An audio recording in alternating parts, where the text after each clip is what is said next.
Hi friends, welcome back to my new vlog. Friends, ಎಲ್ಲರೂ ಹೇಗಿದ್ದೀರಾ? Super ಆಗಿದ್ದೀರಾ? ನಾನು ಕೂಡ ತುಂಬ ಚೆನ್ನಾಗಿದ್ದೀನಿ. ಹಾಗೆ ನೀವು ಕೂಡ ತುಂಬ ಚೆನ್ನಾಗಿದ್ದೀರಾ ಅಂತ ಅಂದ್ಕೊಂಡಿದ್ದೀನಿ. ಸೊ ನಾನಿವಾಗ ಬೆಳಗ್ಗೆಯಿಂದ ಬ್ಲಾಗ್ ಸ್ಟಾರ್ಟ್ ಮಾಡ್ತಾಯಿದ್ದೀನಿ. ಇನ್ನು ಬೆಳಗ್ಗೆ ಎದ್ದು ಮಖಾನ ಫ್ರೈ ಮಾಡ್ತಾಯಿದ್ದೀನಿ. ಯಾಕಂದರೆ ಇವತ್ತು ಫುಲ್ 2 ಡೇಸ್ ಆಯಿತು ಸ್ನ್ಯಾಕ್ಸ್ ಎಲ್ಲ ಖಾಲಿ ಆಗಿಬಿಟ್ಟು ಮಾಡಬೇಕು ಅಂತ ಅಂದ್ಕೊಂಡೆ. ಮಾಡೋಕ್ಕೆ ಟೈಮೇ ಸಿಗ್ತಾ ಇರಲಿಲ್ಲ. ಹಾಗಾಗಿ ಮಾಡಿ ಒಂದು ಸ್ವಲ್ಪ ಇಟ್ಕೊಂಡಂದರೆ ನನಗೆ ಒಂದು ವೀಕ್ ಆಗೋಷ್ಟು ಅವರಿಗೆ ಹಾಕ್ಕೊಡೋಕ್ಕೆ ತುಂಬ ಈಸಿ ಆಗುತ್ತೆ. ಹಾಗಾಗಿ ಮಾಡ್ಕೊಂಡು ಇಟ್ಕೊಂಡ್ಬಿಡ್ತಿದ್ದೆ. ಬಟ್ ಇವಾಗ ಟೈಮ್ ಇಲ್ಲದೆ ಇರೋ ಕಾರಣ ಆಗಿ ಬೆಳಗ್ಗೆ ಎದ್ದು ಮಾಡ್ತಾಯಿದ್ದೀನಿ. ಮಖಾನ ಮಾಡಿಬಿಟ್ಟು ಅದಾದಮೇಲೆ ಅವರಿಗೆ ತಿಂಡಿ ರೆಡಿ ಮಾಡೋಣ ಅಂತ ಅಂದ್ಕೊಂಡೆ. ಅಮ್ಮಗೆ ಮಖಾನ ಅಂದರೆ ತುಂಬಾ ಇಷ್ಟ. ನಮ್ಮ ಮನೆಗೆ ಅವಳಿಗೆ ಅಂತಲ್ಲ, ನನಗೂ ಕೂಡ ತುಂಬಾ ಇಷ್ಟ. ಅಪ್ಪು ಮತ್ತು ನಮ್ಮ ಯಜಮಾನ್ರು ತಿನ್ನಲ್ಲ, ನಾವಿಬ್ಬರೇ ತಿಂತೀವಿ. ಹಾಗಾಗಿ ನಮಗೆ 1 ವೀಕ್ ಎಷ್ಟು ಬೇಕೋ ಅಷ್ಟು ಮಾಡ್ಕೊಂಡು ಇಟ್ಕೊಂಡಿರ್ತೀನಲ್ಲ. ಬಟ್ ಅಷ್ಟು ಚೆನ್ನಾಗಾಯಿತು ಅಂತಂದರೆ ಅಮ್ಮು 2 ಡೇಸಲ್ಲೇ ಖಾಲಿ ಮಾಡ್ಕೊಂಡ್ಬಿಡ್ತಾಳೆ. ಇದು ತುಂಬ ಕಾಸ್ಟ್ಲಿ ಇರೋದ್ರಿಂದ ಮಕ್ಕಳಿಗೆ ಹೆಲ್ತಿಗೆ, ಆಮೇಲೆ ಬ್ರೈನಿಗೆ, ಆಮೇಲೆ ಸ್ಟ್ರೆಂತು, ಎನರ್ಜಿ ತುಂಬಾ ಯೂಸ್ಫುಲ್ ಆದಂತಹ ಸೀಡ್ಸ್ಗಳಂತ ಹೇಳ್ಬೋದು. ಹಾಗಾಗಿ ಇದು 1 ಮಂತಲ್ಲಿ ಏನೂ ಇಲ್ಲ ಅಂತಂದರೆ ಒಂದು 3-4 ಡೇಸ್ನಾದರೂ ಕೊಡಬೇಕು. ಆವಾಗ ತುಂಬ ಚೆನ್ನಾಗಿರುತ್ತೆ. ಇದು ಮಾಡೋದು ತುಂಬಾ ಈಸಿ. ತುಂಬ ಜನರಿಗೆ ಗೊತ್ತಿದೆ. ಆಲ್ಮೋಸ್ಟ್ ಕೆಲವೊಂದಷ್ಟು ಜನರಿಗೆ ಗೊತ್ತಿಲ್ಲದೆ ಇರೋರಿಗೆ ನಾನು ಇವತ್ತು ಹೇಗೆ ಮಾಡೋದು ಅಂತ ಹೇಳ್ಕೊಡ್ತಾ ಇದ್ದೀನಿ. ಆ್ಯಂಡ್ ಇವು ಮಖಾನ ಶಾಪಲ್ಲಿ ಸಿಗುತ್ತೆ, ತೊಗೊಂಡು ಬರಬೇಕು. ಪರ್ ಕೆಜಿಗೆ 800 ರುಪೀಸ್ ಏನೋ ಇದೆ. ತುಂಬ ಕಾಸ್ಟ್ಲಿ ಇದೆ. ಹಾಗಾಗಿ ತೊಗೊಂಡ್ಬಂದು ಚೆನ್ನಾಗಿ ತುಪ್ಪದಲ್ಲಿ ಫ್ರೈ ಮಾಡಬೇಕು. ಅದಾದಮೇಲೆ ಅದು ಸ್ವಲ್ಪ ಕ್ರಿಸ್ಪಿ ಆದಮೇಲೆ ತೆಗೆದಿಟ್ಕೊಂಡು, ಅದಾದಮೇಲೆ ನೆಕ್ಸ್ಟ್ ಒಂದು ಬಾಣಲಿ ಒಳಗಡೆ ಸ್ವಲ್ಪ ತುಪ್ಪ ಆ್ಯಂಡ್ ಸ್ವಲ್ಪ ಸಾಲ್ಟು, ಖಾರ ಆ್ಯಂಡ್ ಅರಿಶಿಣ ಸ್ವಲ್ಪನೇ ಹಾಕಿ ಚೆನ್ನಾಗಿ ಫ್ರೈ ಮಾಡಬೇಕು. ಅದಾದಮೇಲೆ ಫ್ರೈ ಮಾಡಿ ಎತ್ತಿಟ್ಕೊಂಡಿರುವಂಥ ಮಖಾನನ ಅದರೊಳಗಡೆ ಸೇರಿಸಿ ಚೆನ್ನಾಗಿ ಫ್ರೈ ಮಾಡಬೇಕು. ಆವಾಗ ಅದು ಒಂದು ಕನ್ಸಿಸ್ಟೆನ್ಸಿಯಲ್ಲಿ ಬಂದುಬಿಡುತ್ತೆ. ಕ್ರಿಸ್ಪಿ ಆಗಿದೆಯಲ್ಲ ಅಂತ ಹೇಳ್ಬಿಟ್ಟು ಚೆಕ್ ಮಾಡಬೇಕು. ಆವಾಗ ಕೈಯಲ್ಲಿ ತರಿಯಾಗಿ ಕುರುಮ್ ಅಂತ ಬರ್ತಾಯಿತ್ತು ಅಂದರೆ ಚೆನ್ನಾಗಾಗಿದೆ ಅಂತ ಅರ್ಥ. ಹಾಗಾಗಿ ಟೈಮ್ ಏನು ಜಾಸ್ತಿ ಇದೆಯಲ್ಲ, ಒಂದು 5 ಮಿನಿಟ್ಸೂ ಇದೆಯಲ್ಲ, ಅಷ್ಟು ಬೇಗ ಆಗಿಬಿಡುತ್ತೆ. ಹಾಗಾಗಿ ಬೆಳಿಗ್ಗೆ ಎದ್ದು ಮಾಡ್ಕೊಂಡ್ರಾಯ್ತು ಅಂತ ಹೇಳಿ ಮಾಡ್ಕೊಳ್ತಾ ಇದ್ದೀನಿ. ಇನ್ನೂ ಸ್ನ್ಯಾಕ್ಸ್ ಇದು ಒಂದೇ ಅಂತಲ್ಲ, 4-5 ಥರ ಮಾಡಿಟ್ಕೊಂಡ್ಬಿಡ್ತೀನಿ. ಒಂದೊಂದು ಡೇಗೆ ಒಂದೊಂದು ಥರ ಆಗಿಬಿಡುತ್ತೆ ಅಂತ ಹೇಳಿಬಿಟ್ಟು. ಹಾಗಾಗಿ ಬೆಳಗ್ಗೆ ಎದ್ದು ಮಖಾನ ಫ್ರೈ ಮಾಡ್ತಾಯಿದ್ದೀನಲ್ವ, ತುಪ್ಪದಲ್ಲಿ ನಮ್ಮ ಅಮ್ಮಗೆ ತುಂಬಾ ಇಷ್ಟ. ಅವಳಿಗೆ ಬಂದ ತಕ್ಷಣ ಅದು ಫುಲ್ಲು ಡೇ ಅವಳಿಗೆ ತುಂಬ ಇರ್ತಾಳೆ. ಇನ್ನೊಂದು ಮಕ್ಕಳಿಗೆ ಹೇಳಬೇಕು ಅಂದರೆ, ಚಿಕ್ಕ ಮಕ್ಕಳಿಗೆ ಇದು ದಿನಕ್ಕೆ 2 ಅಥವಾ 3 ಪೀಸನ್ನಾದರೂ ತಿನ್ನಿಸ್ಬೇಕು. 1 ವರ್ಷ ಮೇಲ್ಪಟ್ಟು ಸ್ವಲ್ಪ ಹಲ್ಲುಗಳಿದ್ದು ಅಂದರೆ ಅಂಥವರಿಗೆ ತಿನ್ನಿಸ್ಬೇಕು. ಇದರಿಂದ ಬೋನ್ ಕೂಡ ಸ್ಟ್ರಾಂಗ್ ಆಗುತ್ತೆ. ಓಕೆನಾ? ತುಂಬ ಬೆನಿಫಿಟ್ಸ್ ಇದೆ. ಒಂದ್ಸರಿ ಟ್ರೈ ಮಾಡಿ ನೋಡಿ. ಇದು ಮಾಡಿ ಹಚ್ಚಿಟ್ಕೊಂಡು ನಾನು ಆ ಕಡೆ ಅಡುಗೆ ಕೂಡ ರೆಡಿ ಮಾಡ್ಕೊಂಡ್ಬರ್ತೀನಿ. ಇಲ್ಲದೆ ಹೋದರೆ ನನಗೆ ಟೈಮಿಗೆ ಸಿಗೋಲ್ಲ. 8:30 ಅಷ್ಟೊತ್ತಿಗೆ ಅವರು ಫುಲ್ ರೆಡಿ ಆಗಿರಬೇಕು. ಆವಾಗ ವ್ಯಾನ್ ಬರುತ್ತೆ. ವ್ಯಾನ್ ಬರೋಕ್ಕಿಂತ ಮುಂಚೆ ಒಂದು 10 ನಿಮಿಷ ಅವ್ರನ್ನ ರೆಡಿ ಮಾಡಿ ಕೆಳಗಡೆ ಕಳಿಸ್ಬಿಡ್ತೀನಿ. ಓಕೆ, ಅಷ್ಟೊತ್ತು ತನಕ ನನಗೆ ಬ್ಯಾಕ್ ಟು ಬ್ಯಾಕ್ ಕೆಲಸಗಳೇ ಆಗ್ಬಿಡುತ್ತಲ್ವ, ತುಂಬ ಟಯರ್ಡ್ ಆಗಿಬಿಡುತ್ತೆ. ಆವಾಗ ಸ್ವಲ್ಪ ಹೊತ್ತು ರೆಸ್ಟ್ ಮಾಡ್ತೀನಿ. ಆವಾಗಲೇ ನಮಗೆ ಸ್ವಲ್ಪ ಟೈಮ್ ಅನ್ನೋದು ಸಿಗೋದು. ಇನ್ನು ಬೆಳಗ್ಗೆ ಎದ್ದು ರೆಸ್ಟ್ ಮಾಡ್ತೀನಿ ಸ್ವಲ್ಪ ಹೊತ್ತು, 5-10 ನಿಮಿಷ ಅಂತಂದರೆ ನೋ ಚಾನ್ಸ್, ಯಾವತ್ತೂ ಸಿಗೋದೇ ಇಲ್ಲ. ಹಾಗಾಗಿ ನಾನು ಮಾಡ್ತಾನೆ ಸ್ವಲ್ಪ ಟೇಸ್ಟ್ ಮಾಡ್ತಾಯಿದ್ದೀನಿ. ಅಷ್ಟು ಚೆನ್ನಾಗಿರುತ್ತೆ. ಫಸ್ಟ್ ಟೈಮ್ ಒಂದು ಸರಿ ತೊಗೊಂಡು ಬಂದಾಗ ಸ್ವಲ್ಪನೇ ತಿಂದಿದ್ವಿ. ಬಟ್ ಇವಾಗಂತೂ ಅಷ್ಟು ಅಟ್ಯಾಚ್ಮೆಂಟ್ ಆಗಿಬಿಟ್ಟಿದೆ. ಮಕ್ಕಳಿಗೆ ತುಂಬಾ ಇಷ್ಟ ಆಗುತ್ತೆ. ಓಕೆನಾ? ಇವಾಗ ಅಡುಗೆ ಮಾಡಿ ಇಡ್ತಾಯಿದ್ದೀನಿ. ನಿಮಗೆ ತೋರಿಸ್ತೀನಿ ನೋಡಿ. ಚೆನ್ನಾಗಿ ಫ್ರೈ ಆಗಿದೆ. ಈ ಥರ ನಾವು ಪ್ರೆಶ್ ಮಾಡಿದಾಗ ಅದು ಸ್ವಲ್ಪ ತರಿ ಆಗಿರಬೇಕು. ತುಂಬ ಸುಡ್ತಾ ಇತ್ತಲ್ಲ, ಹಾಗಾಗಿ ಕೈಯಿಂದ ಪ್ರೆಸ್ ಮಾಡೋಕ್ಕಾಗ್ತಾ ಇಲ್ಲ. ಆ್ಯಂಡ್ ಇದನ್ನು ನಾವು ಏರ್ ಕಂಟೆಂಟ್ ಬಾಕ್ಸಲ್ಲಿ ಇಟ್ಟರೆ ಜಲ್ದಿ ಏನೋ ಮುದುಡ್ಕೊಳ್ಳೋದಿಲ್ಲ, ಕ್ರಿಸ್ಪಿ ಆಗಿರುತ್ತೆ. ಓಕೆನಾ? ಹಾಗೆ ನಾನು ಫ್ಲಿಪ್ಕಾರ್ಟಿಂದ ಒಂದು ಐಟಮ್ಸನ್ನು ಆರ್ಡರ್ ಮಾಡಿದ್ದೆ. ಅದು ಇವಾಗ ರಿಸೀವ್ ಆಗಿದೆ. ಹಾಗಾಗಿ ಓಪನ್ ಮಾಡಿ ತೋರಿಸೋಣ ಅಂತ ಅಂದ್ಕೊಂಡಿದ್ದೀನಿ. ಬನ್ನಿ ಓಪನ್ ಮಾಡೋಣ, ಹೆಂಗಿದೆ ಏನಿದೆ ಅಂತ ಹೇಳ್ಬಿಟ್ಟು. ಫ್ರೆಂಡ್ಸ್, ನಾನು ಮನೆಗೆ ಕೆಲವೊಂದು ಐಟಮ್ಸ್ ಬೇಕಾಗಿತ್ತು. ನಾನು ಫ್ಲಿಪ್ಕಾರ್ಟಲ್ಲಿ ತುಂಬ ಚೆನ್ನಾಗಿ ಬರುತ್ತೆ ಅಂತ ಹೇಳ್ಬಿಟ್ಟು ಆರ್ಡರ್ ಮಾಡಿದ್ದೆ. ಬಟ್ ಅಷ್ಟೇ ಚೆನ್ನಾಗಿ ಕೂಡ ಬಂದಿದೆ. ಫಸ್ಟ್ ಟೈಮ್ ಆರ್ಡರ್ ಮಾಡಿದಾಗ ನಾನು ಸ್ಟೋರೇಜ್ ಬಾಕ್ಸ್ ಥರ ಆರ್ಡರ್ ಮಾಡಿದ್ದೆ. ಬಟ್ ಅದು ತುಂಬ ಚೆನ್ನಾಗಿ ಬಂದಿತ್ತು. ಹಾಗಾಗಿ ಅದು ಊರಲ್ಲೇ ಬಿಟ್ಟು ಬಂದಿದ್ದೀನಿ. ಅದು ಎಷ್ಟು ಚೆನ್ನಾಗಿ ಬಂದಿತ್ತು ಅಂದರೆ ಕೆಲವೊಂದು ವಿಡಿಯೋಗಳಲ್ಲಿ ಹಾಕಿದ್ದೀನಿ, ತುಂಬ ಚೆನ್ನಾಗಿದೆ. ಹಾಗಾಗಿ ನೆಕ್ಸ್ಟ್ ನಾನು ಪ್ರತಿಯೊಂದು ಅಡ್ರೆಸ್ ನಾನು ಲೋಕಲ್ ಅಂದರೆ ಊರಲ್ಲಿರುವಂಥ ಅಡ್ರೆಸ್ಸೇ ಕೊಟ್ಟಿದ್ದೆ. ಅದಾದಮೇಲೆ ಅವಾಗೆಲ್ಲ ಆಫರ್ ಇತ್ತು. ಆಫರ್ ಇರುವಾಗ ನಾನು ಆರ್ಡರ್ ಮಾಡ್ಕೊಂಡಿದ್ದೆ, ಬಟ್ ತುಂಬ ಮಿಸ್ ಮಾಡಿಕೊಂಡೆ. ಅವೆಲ್ಲ ಮಾಡಿರೋದೆಲ್ಲ ಊರಿಗೆ ಹೋಗ್ಬಿಟ್ಟಿದೆ, ನಾನು ಇಲ್ಲಿದ್ದೀನಿ. ಅವರು ಕೂಡ ಫೋನ್ ಹಚ್ಚಿದ್ದಾರೆ, ನಾನು ಕೂಡ ಸರಿಯಾಗಿ ಪಿಕ್ ಮಾಡಿಲ್ಲ. ಬಟ್ ಇನ್ನೊಂದು ನಂಬರ್ ಕೊಡ್ತೀವಲ್ಲ, ಅದನ್ನು ಕೂಡ ಅವರು ನಮ್ಮ ಯಜಮಾನ್ರಿಗೆ ಕೊಟ್ಟಿದ್ದೆ, ಬಟ್ ಅವರು ಕೂಡ ಕೆಲಸದಲ್ಲಿ ಬ್ಯುಸಿ ಇದ್ದರು, ಪಿಕ್ ಮಾಡಿರಲಿಲ್ಲ. ಎಲ್ಲ ಆರ್ಡರ್ಸ್ಗಳು ಕ್ಯಾನ್ಸಲ್ ಆಗಿಬಿಟ್ಟಿದೆ. ಹಾಗಾಗಿ ಒಂದು ವೀಕಿಂದ ನಾನು ಇನ್ನೊಂದು ಆರ್ಡರ್ ಮಾಡಿದ್ದೆ. ಹಾಗಾಗಿ ಸೊ ಇವಾಗ ರಿಸೀವ್ ಆಗಿದೆ. ಬನ್ನಿ ಹೇಗಿದೆ ಪ್ರಾಡಕ್ಟು ಅಂತ ಹೇಳಿಬಿಟ್ಟು ನಿಮಗೂ ಕೂಡ ತೋರಿಸ್ತೀನಿ, ಓಕೆನಾ. ಮೀಶೋದಲ್ಲಿ ತುಂಬ ಚೆನ್ನಾಗಿ ಬರುತ್ತೆ, ಬಟ್ ಫ್ಲಿಪ್ಕಾರ್ಟಲ್ಲಿ ಎಷ್ಟು ಚೆನ್ನಾಗಿ ಬರುತ್ತೆ ಅಂತ ತೋರಿಸೋಣ ಅಂತ. ಸೊ ನಿಮಗೂ ಕೂಡ ಇಷ್ಟ ಆದರೆ ನೀವು ಕೂಡ ತೊಗೊಳ್ಬೋದು. ಇಷ್ಟ ಆಗಲಿಲ್ಲ ಅಂದರೆ ಸೊ ಬಿಡ್ಬೋದು. ಸ್ವಲ್ಪ ರೇಷನ್ ಎಲ್ಲ ಹಾಕಿಡೋದಕ್ಕೆ ಬಾಕ್ಸ್ಗಳಿರಲಿಲ್ಲ, ಹಾಗಾಗಿ ಆರ್ಡರ್ ಮಾಡ್ಕೊಂಡಿದ್ದೆ. ನೋಡೋಣ ಹೆಂಗೆ ಬಂದಿದ್ದೋ ಏನೋ ಗೊತ್ತಿಲ್ಲ.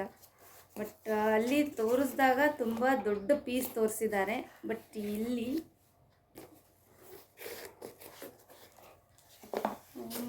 ಎಷ್ಟು ಚಿಕ್ಕದು.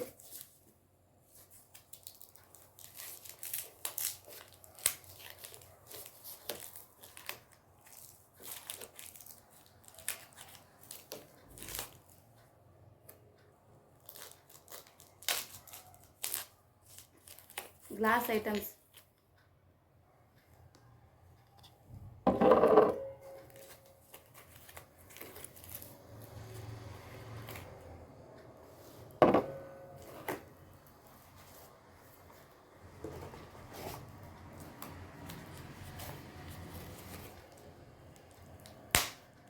ನಾನೇನು ಅಂದ್ಕೊಂಡೆ ದೊಡ್ಡದಿರ್ಬೋದೇನೋ ಅಂತ ಅಂದ್ಕೊಂಡೆ, ಬಟ್ ಚಿಕ್ಕದಿದೆ ನೋಡಿ. 137 ರುಪೀಸ್ಗೆ, ಇಲ್ಲ ಸಾರಿ 139 ರುಪೀಸ್ಗೆ 5 ಪೀಸಸ್ ಗ್ಲಾಸ್ ಬಾಕ್ಸ್ ಬಂದಿದೆ. ಸೊ ಇದು ನಾವು ಪೆಪ್ಪರ್ ಪೌಡರ್, ಆಮೇಲೆ ಜೀರಿಗೆ ಪೌಡರ್, ಆಮೇಲೆ ಶುಂಠಿ, ಡ್ರೈ ಶುಂಠಿ ಇರುತ್ತಲ್ಲ ಅದು ಪೌಡರ್, ಕೆಲವೊಂದು ಪೌಡರ್ಗಳೆಲ್ಲ ಹಾಕೋದಕ್ಕೆ ನನಗೆ ಗ್ಲಾಸಿಂದು ಬೇಕಾಗಿತ್ತು. ಹಾಗಾಗಿ ಆರ್ಡರ್ ಮಾಡಿಕೊಂಡೆ. ಬಟ್ ತುಂಬ ಚೆನ್ನಾಗಿದೆ. ಬಟ್ ಏನಂದರೆ ಕ್ವಾಲಿಟೀಸ್ ಕೂಡ ತುಂಬ ಚೆನ್ನಾಗಿದೆ. ಬಟ್ ಇದು ಏನು ಹೇಳ್ತೀವಿ, ಲೆಂತ್ ಕೂಡ ಚಿಕ್ಕದು. ನಾನು ದೊಡ್ಡದು ಬರುತ್ತೆ ಅಂತ ಅಂದ್ಕೊಂಡಿದ್ದೆ. ಒಂದೇನೂ ಇಲ್ಲ ಅಂದರೆ ಒಂದು 1/4 kg ಅಷ್ಟು ಹಿಡಿಯೋಷ್ಟು ಗ್ಲಾಸ್ದು ಬರುತ್ತೆ ಅಂತ ಅಂದ್ಕೊಂಡಿದ್ದೆ. ಬಟ್ ಆದರೂ ಕೂಡ ಪರವಾಗಿಲ್ಲ, ಚಿಕ್ಕದಿದೆ. ಬಟ್ ಕ್ವಾಲಿಟೀಸ್ ಮಾತ್ರ ತುಂಬ ಚೆನ್ನಾಗಿದೆ. ನೀವು ಇದರೊಳಗಡೆ ಖಾರ, ಅರಿಶಿನ, ಜೀರಿಗೆ ಅದೆಲ್ಲ ಹಾಕೋಬೋದು. ಈ ಕಡೆ ದೊಡ್ಡ ಹೋಲ್ ಕೊಟ್ಟಿದ್ದಾರೆ, ಮತ್ತು ಈ ಕಡೆ ಬಂದ್ಬಿಟ್ಟು ಚಿಕ್ಕ ಹೋಲಿದೆ.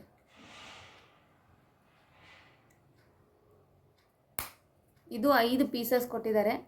ಸೊ ನನಗೆ ಇಷ್ಟ ಆಗಿದೆ. ಬಟ್ ನಿಮಗೂ ಇಷ್ಟ ಆಯಿತು ಅಂದರೆ ನೀವು ಕೂಡ ಸೊ ಲಿಂಕ್ ಅಂತ ಕಮೆಂಟ್ ಮಾಡಿ. ಸೊ ಲಿಂಕ್ ಶೇರ್ ಮಾಡ್ತೀನಿ, ಓಕೆ. 5 ಪೀಸ್ ಇದೆ. ಸೊ ಇದರೊಳಗಡೆ ಅರಿಶಿನ, ಆಮೇಲೆ ಖಾರ, ಆಮೇಲೆ ಉಪ್ಪು, ಡ್ರೈ ಶುಂಠಿ, ಆಮೇಲೆ ಜೀರಿಗೆ ಪೌಡರು.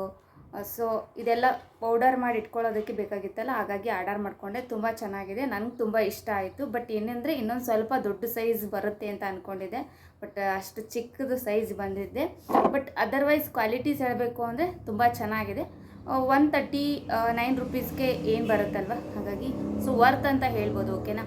ಹಂಗೆ ಕೌಂಟ್ ಮಾಡಿದ್ರೆ ನಮಗೆ ಇದು ಎಷ್ಟಕ್ಕೊಂದು ಬೀಳುತ್ತೆ ಅಂದರೆ 30 ರುಪೀಸ್ಗೆ ಒಂದೊಂದು ಬಿದ್ದಾಗುತ್ತೆ. ಸೊ ತುಂಬ ಚೆನ್ನಾಗಿದೆ. ಸೊ ಇಲ್ಲೇ ಲೈನಿಗೆ ಇಟ್ಟಿದ್ದೀನಿ ನಿಮಗೆ ತೋರಿಸೋಣ ಅಂತ ಹೇಳಿಬಿಟ್ಟು. ಹಾಗಾಗಿ ನಿಮಗೆ ಇಷ್ಟ ಆಯಿತು ಅಂದರೆ ಸೊ ನೀವು ಕೂಡ ಆರ್ಡರ್ ಮಾಡ್ಕೊಳ್ಳಿ. ಇಲ್ಲದೆ ಹೋದರೆ ಕಮೆಂಟ್ ಅಂತ ಸೊ ಕಮೆಂಟ್ ಮಾಡಿ, ಅದರದ್ದು ಲಿಂಕ್ ನಾನು ನಿಮಗೆ ಶೇರ್ ಮಾಡ್ತೀನಿ, ಓಕೆನಾ.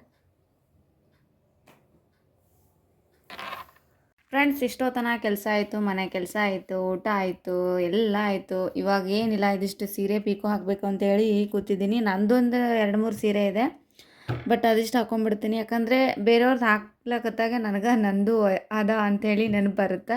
ಹಾಗಾಗಿ ಸೊ ನನ್ನೊಂದು 2 ಸೀರೆ ಇದ್ದು ಅದಿಷ್ಟು ಪೀಕೋ ಹಾಕ್ಕೊಂಡ್ರೈತೆ ಅಂಥೇಳಿ ಇಲ್ಲಿ ತೊಗೊಂಬಂದಿಟ್ಟಿದ್ದೀನಿ. ಇದು ನಾನು ಯೂಸ್ ಮಾಡಿ ಒಂದು 2 ಇಯರ್ಸ್ ಆಯಿತು. ಬಟ್ ಒಂದು ಸರಿ ವೇರ್ ಮಾಡಿದ್ದೆ, ಬಟ್ ಬ್ಲೌಸ್ ಅದೇನು ಸ್ಟಿಚ್ ಮಾಡ್ಕೊಂಡಿರಲಿಲ್ಲ, ಹಾಗೆ ವೇರ್ ಮಾಡಿದ್ದೆ. ಬಟ್ ಅಷ್ಟು ಚೆನ್ನಾಗಿ ಆಗ್ತಿರಲಿಲ್ಲ. ಬಟ್ ಇದು ಕಾಟನ್ ಇರೋದ್ರಿಂದ ಇದು ತುಂಬ ಇಷ್ಟಪಟ್ಟು ನಾನು ಇದನ್ನು ಏನು ಯೂಸ್ ಮಾಡಬೇಕು ಅಂಥೇಳಿ ಎತ್ತಿಟ್ಟಿದ್ದೆ. ಬಿಕಾಸ್ ನಾನು ಮೊದಲು ಸೀರೆ ಸೇಲ್ ಮಾಡ್ತಿರೋದ್ರಿಂದ ಸಿಕ್ಕಾಪಟ್ಟೆ ಚೆನ್ನಾಗಿರೋ ಕಲೆಕ್ಷನ್ ತೊಗೊಂಬಂದು ಸೀರೆನ ಸೇಲ್ ಮಾಡ್ತಿದ್ದೆ. ಆವಾಗ ಎತ್ತಿಟ್ಕೊಂಡಿದ್ದೆ. ಚೆನ್ನಾಗಿದೆ ಗೋಲ್ಡು, ಆಮೇಲೆ ಇದ್ರೊಳಗಡೆ ಡಿಸೈನ್ಸ್ ಕೂಡ ತುಂಬ ಸಖತ್ತಾಗಿದೆ ಅಂತ ಹೇಳ್ಬಿಟ್ಟು ಇದನ್ನು ಎತ್ತಿಟ್ಟಿದ್ದೆ. ಬಟ್ ಫುಲ್ ಕಾಟನ್ ಇದೆ.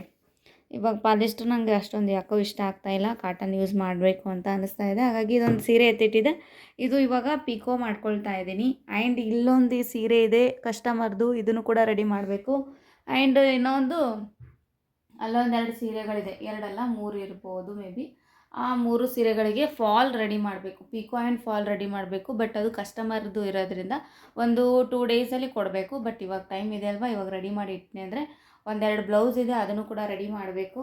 ಸೊ ಬನ್ನಿ ಗಾಯ್ಸ್, ಇವತ್ತು ಇದಿಷ್ಟು ಕೆಲಸನ ಮುಗಿಸ್ಕೊಳ್ಳೋಣ ಬೇಗ ಬೇಗ ಅಂತ.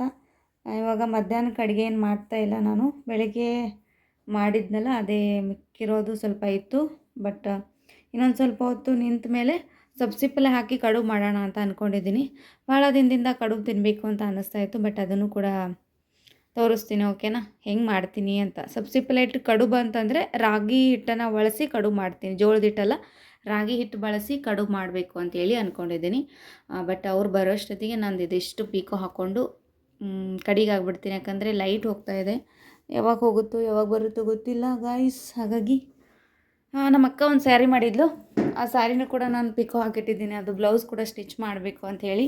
ಇದೇ ಸ್ಯಾರಿ ಚೆನ್ನಾಗಿದೆ, ನಾನು ಇದನ್ನು ಯೂಸ್ ಮಾಡಬೇಕು ಅಂಥೇಳಿ ಪಿಕೋ ಮಾಡ್ಕೊಂಡಿದ್ದೀನಿ.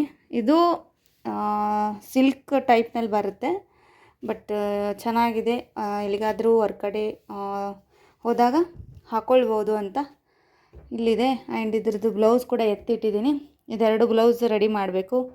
ಇದಿಷ್ಟು ಕೆಲಸ ಆದರೆ ಇವತ್ತಿನ ಕೆಲಸ ಮುಗಿದ ಹಾಗೇ. ಬನ್ನಿ ಫಟಫಟ ಅಂತ ಹೇಳಿಬಿಟ್ಟು ಬೇಗ ಬೇಗ ಇದಿಷ್ಟು ಕೆಲಸನ ಮುಗಿಸ್ಕೊಂಡು ಅದಾದಮೇಲೆ ಮತ್ತೆ ಸಿಗ್ತೀನಿ, ಓಕೆನಾ.